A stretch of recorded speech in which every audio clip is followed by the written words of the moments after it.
Good afternoon, folks, and welcome to the second installment in our ongoing weekly series, Logic Fails, where we're breaking down the most egregious logical fallacies across all media platforms.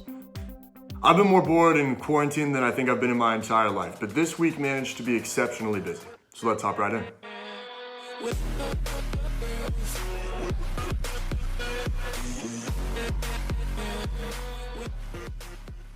As many of you are aware, the Republican National Convention concluded last night with much fanfare and fireworks, like much fireworks, like several minutes over the White House, probably in violation of the Hatch Act type of fireworks.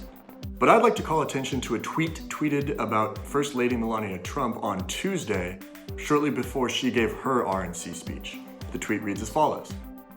I really don't care what the green card trophy wife who married the president for his money, recoils at his touch, never smiles in his presence, refuses to share his bedroom, and fully expected she'd be a widow by now, has to say, do you? Now the format to this argument is unorthodox, to be sure. And of course it draws its syntactical inspiration from the jacket Melania wore on her way to observe an immigrant child detention center in Texas in 2018. But if we're assessing the logic of the argument, then ultimately what it's suggesting is that as a premise, because of who Melania Trump is and what she stands for and what she's done in the past, we should not care what she has to say today. Any guesses as to what fallacy is being committed here? Your hint is that it's probably the most fun and also probably the most pompous of all the fallacies to say aloud. It's the ad hominem fallacy, which translates from the Latin to attacking the man, or the woman in this case. This type of fallacy occurs when someone dismisses an argument by attacking the arguer rather than the argument itself. And that's not appropriate. It is entirely possible that Melania Trump does have something interesting to say at the RNC.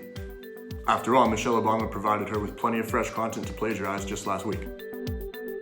It is what it is. This past week also saw a new basketball player crowned as the greatest of all time. At the age of 21, Luka Doncic, a Slovenian guard for the Dallas Mavericks, stepped back with 3 seconds on the clock. He crossed over. We're gonna have to show the tape. Finney Smith to inbound. Back to Doncic. Doncic pulls up, three-pointer. Bang! Bang! It's good! Doncic wins the game at the buzzer! Absolutely incredible. And the praise rolled in. And we saw a fallacy committed that we see all the time in sports, and that's the temporal fallacy. Basing this as your premise, and then drawing conclusions about projections in the future, how he's gonna pan out, how successful he'll be, how many rings, how many MVPs. This is a temporal fallacy, using the past to make conclusions about the future. Now we can speculate, to be sure, but making these claims and assuming that they're logically valid, that's fallacious. If you come across fallacious content that you think you'd like us to see, then we'd love to hear from you. Shoot us a DM, drop a comment. Have a great week, and we'll see you soon.